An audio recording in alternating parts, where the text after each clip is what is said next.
It's early morning at the Mysuru Zoo and the beginning of a new day. Our zoo is one of the oldest in India and was established in 1892 by the 23rd Maharaja of Mysore, Sri Chama Rajendra Wodeyar. During his time, it occupied just 10 acres of land. But over the years, it has expanded tenfold and is now home to over 150 species of animals from India and around the world, including wallabies and cassowaries from Australia, hyenas, rhinos, wild dogs and elephants from Asia, giraffes, zebras, cheetahs and hippos from Africa, and tapirs, jaguars and spectacular birds from South America. This film provides a glimpse of typical events during a day at our zoo. We'll introduce you to some unforgettable characters and even give you a sneak peek behind the scenes. Join us on this expedition and discover why we have been consistently rated as one of the best zoos in Asia.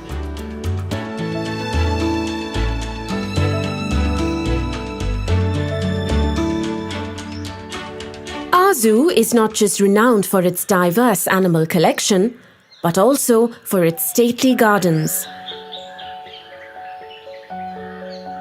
Designed almost a century ago by the eminent German botanist and garden designer G.H. Krumbagel, these expansive grounds are meticulously maintained to this day. Elegant heritage structures add charm to the gardens, like this bandstand, which was once used to stage music performances. Another historical landmark is the Thandi Sadak or Cool Road, which kept the king shaded as he rode in and out of his nearby summer palace. Today, you can experience both the old world charm of the Maharajas and the excitement of a modern zoo. Set in the heart of Mysuru, our zoo is one of the city's main attractions and is visited by over 3 million people every year. On weekends and holidays, the zoo takes on a bustling carnival-like atmosphere with visitors from everywhere. For many of them, a day at our zoo is their first or closest encounter with the marvels of nature.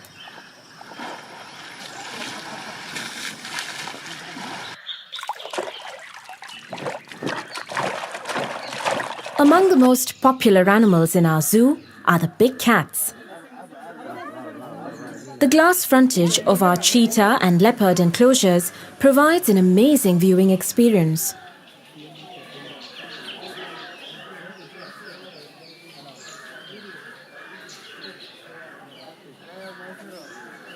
Leopards may be the most agile predators, but their cousins next door are truly awe-inspiring.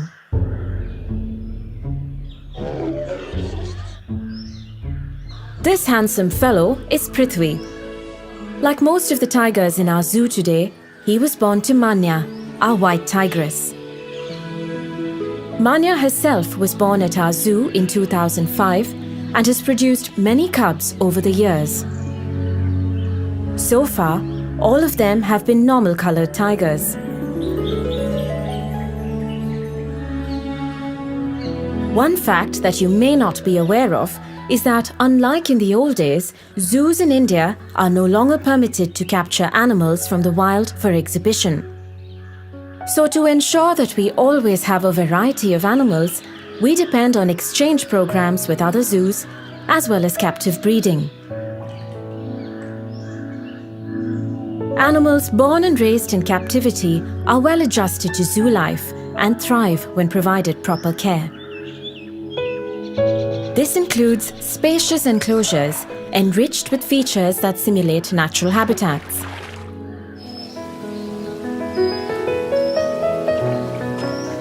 Well-designed enclosures not only have aesthetic appeal, but also create a sense of comfort and well-being for the animals.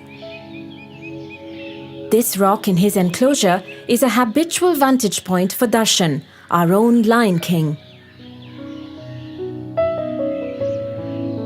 The earthen mound in their enclosure is a favourite spot for our Indian grey wolves. Most of the wolves in this pack were born and raised in our zoo. Here they are at just a few weeks old. Their mother Rani did a great job of raising them to adulthood.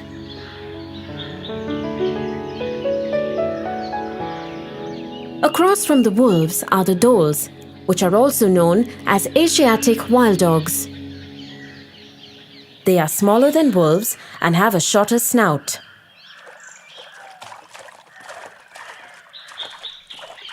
Like wolves, wild dogs also hunt in packs and can easily bring down prey much bigger than themselves, such as the sambar.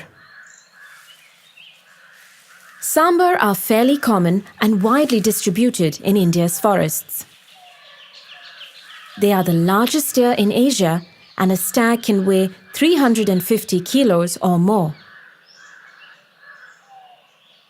Far heavier than the sambar are the gaur, the largest wild cattle in the world. A bull stands 6 feet at the shoulder and weighs close to a ton. At the other end of the spectrum, we have one of the smallest herbivores in the world, the Indian mouse deer. An adult like this one stands just 13 inches tall and weighs a mere 3 kilos.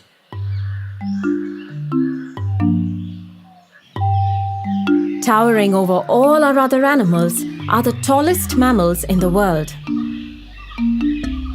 A male giraffe can grow over 18 feet tall and weigh more than 2,000 kilos. Because of their long legs, eating anything on the ground isn't easy. So we hoist their food up on a pole.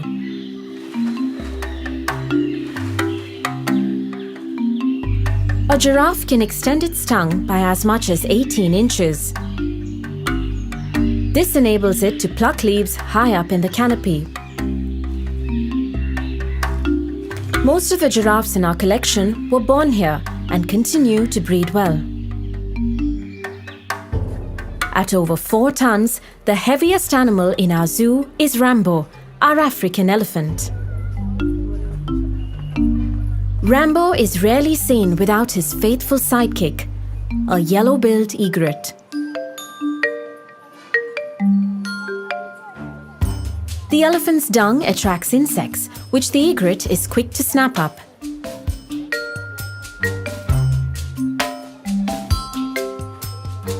Rambo is now in his mid-20s, and we hope to find him a mate soon.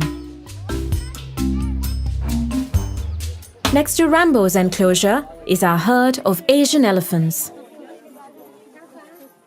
They are extremely fond of water and love to splash around at every opportunity. They are the most pampered animals in our zoo and even have their own shower.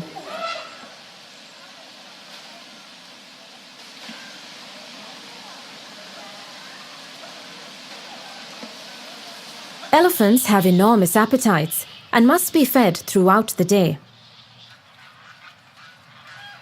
We give them a combination of cooked food, fruits, vegetables, and grass.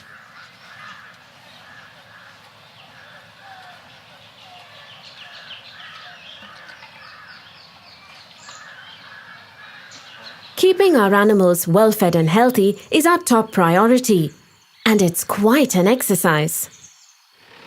Every day, truckloads of food arrive at the zoo, bringing 300 kilos of meat, 400 kilos of fruits and vegetables, 750 kilos of grains, pulses and bran, and 6,000 kilos of grass and green fodder.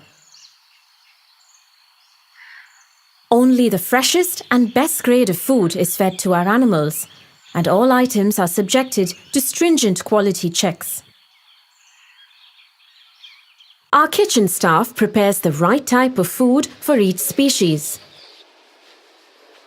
It's a race against time every morning, catering to the many hungry mouths waiting for their breakfast.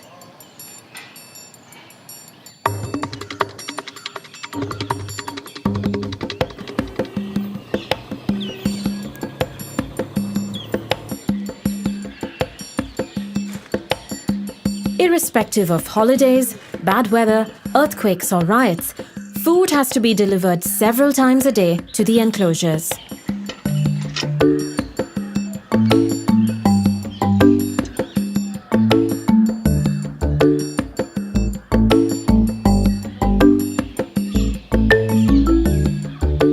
Of course, where there's an abundance of food, uninvited guests are never far behind. Many free-living creatures benefit from the banquets that are spread for our animals. In turn, they add color and gaiety to our zoo.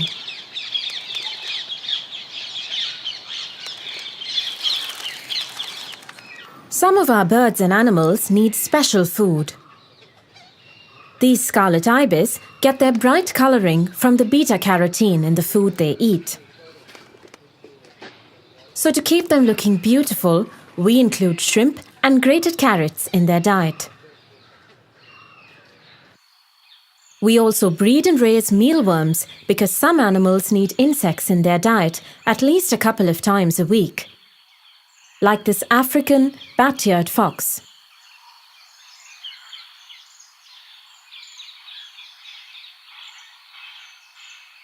We have several species of crocodilians in our collection, and they are fed fish on alternate weeks. Our otters, on the other hand, need fresh fish every day. Here comes their keeper with lunch.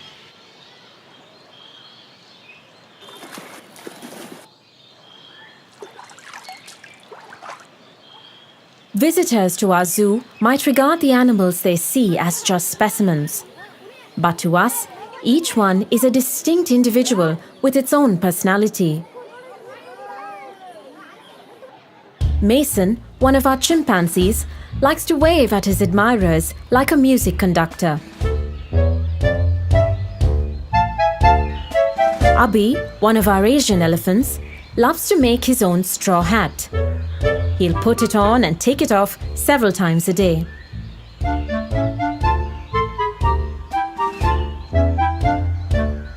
This ostrich pair might look like a happily married couple, but for some reason, the male seems to regard his keeper too as a potential mate. Anytime he's nearby, the male will woo him with an elaborate courtship display.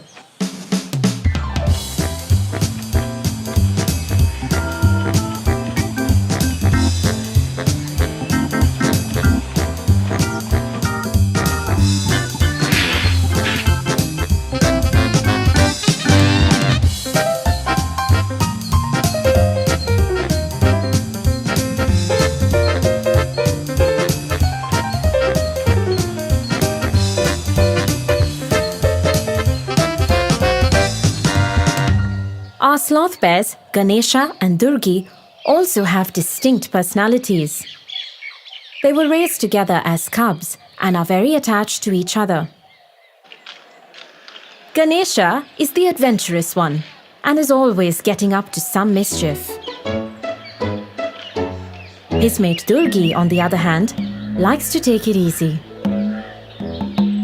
Whenever Ganesha gets bored, he will cajole the reluctant Durgi into a friendly wrestling match.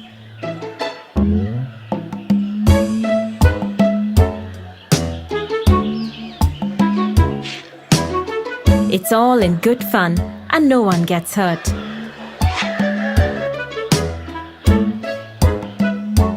Animals at the zoo can also exhibit a surprising level of intelligence. Using a rock to relieve an itch is nothing unusual. But using a branch as a back scratcher? Now that's clever.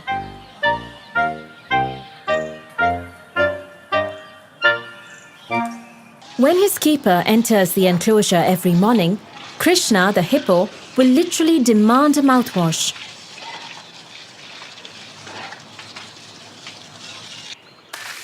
Our male Indian rhino, Virat, knows exactly when it's bath time.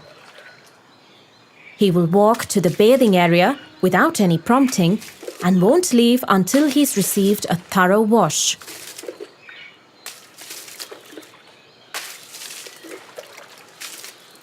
Like Virat, many animals at the zoo develop a close bond with their keepers.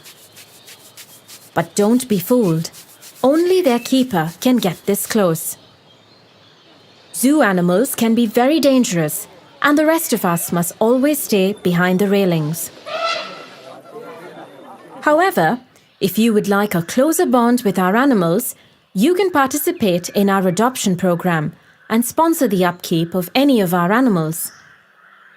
As a sponsor, you will get special visit privileges, and your support will help take care of some of our feeding expenses.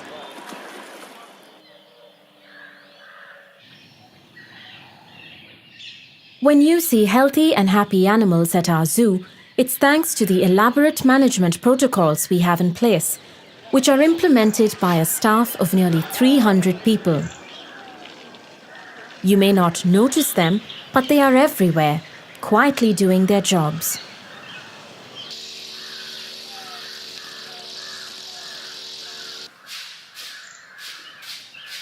Keeping enclosures clean and regularly disinfected forms a large part of every keeper's duties. The main gate and entrances to other sensitive sections also have disinfectant mats to minimize the spread of diseases.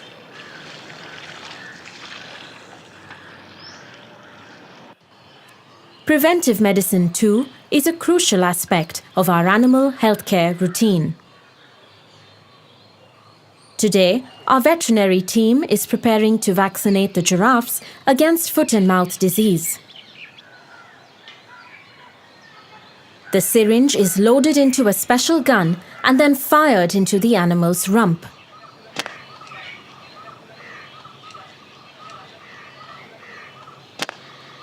The big males barely flinch when the dart hits home. But next door, the females and their young are already nervous. One by one, the doctors get them all. The vaccine gets injected within seconds after the dart pierces. A couple of flicks of the tail and the dart falls off and will be collected by the keeper. Animals can also get affected by ticks and fleas. Today, it is the turn of these Barasingha or swamp deer to receive their periodic treatment for ectoparasites. An organic insect repellent is mixed with water and sprayed in the form of a fine mist as the animals gather to feed. Despite all these precautions, however, animals do get sick sometimes and are treated at our zoo hospital. This sloth bear has been tranquilized and brought in for an X-ray and an ultrasound. Once the doctors diagnose the problem, the animal will be treated and closely monitored. The zoo hospital also houses our animal orphanage. This is Chamundi. She was found abandoned in the wild and sent to us when she was just 6 months old. Her keeper feeds her a special milk formula several times a day. Like all youngsters, Chamundi can be greedy. After gulping down her milk, she will raid her playmate's lunchbox.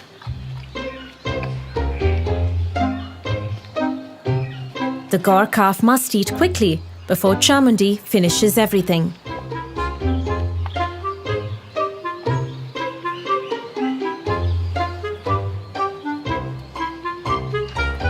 Meanwhile, it's feeding time for the other orphans. Sometimes, babies born at the zoo are not properly looked after by their mothers and have to be painstakingly hand-raised. These hyena pups are just a few weeks old, but have insatiable appetites.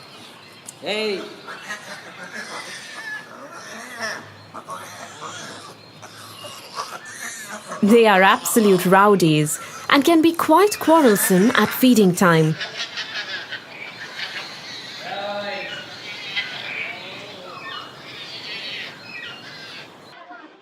One of our most popular exhibits is our newly redesigned snake house.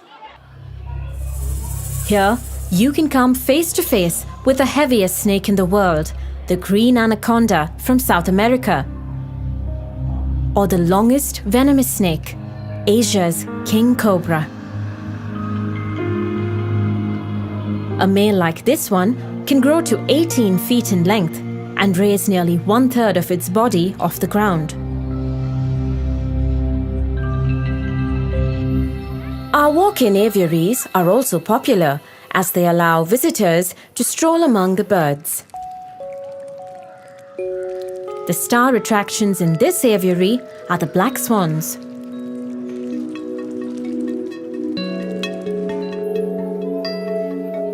Our zoo has been a great venue for inspiring a love for nature in young minds. Every year since 1992, about 60 students have been handpicked for a year-long program involving lectures and field visits. The students are taught various aspects of nature conservation, which we hope will instill a lifelong empathy for the natural world. We also pride ourselves as a clean and green zoo and recycle much of the organic waste that is generated.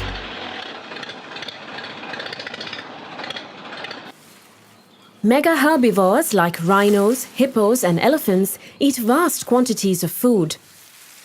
And of course, what goes in does come out. Our keepers have their work cut out, clearing these mini mountains of dung. We ensure that none of this waste goes to waste. From the pens, herbivore dung is sent to our vermicomposting yard, where it is slowly converted to a rich natural fertilizer that keeps our gardens lush and lovely. The best time to visit our zoo is in the morning or the evening, when animals are at their most active. From entry to exit, the pathway through the zoo is 3.2 kilometers, which you can cover in just a couple of hours. But we recommend that you take it slowly to get the most out of your trip. But do avoid the middle of the day if you can, as it's a time when most animals rest.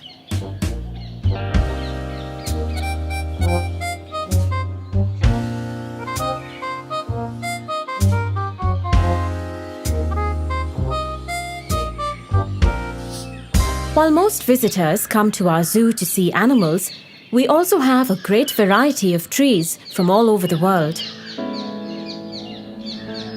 Some are as old as the zoo itself.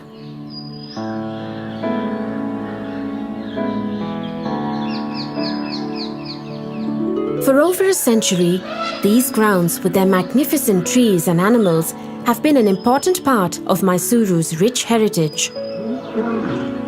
It has been our constant endeavour to provide the best conditions for our animals and to ensure that visitors have a memorable day at our zoo. We are immensely proud that what started as a Maharaja's private menagerie has evolved into a vibrant and dynamic public institution. With your continued support, we hope to make Mysuru Zoo even better in the years to come.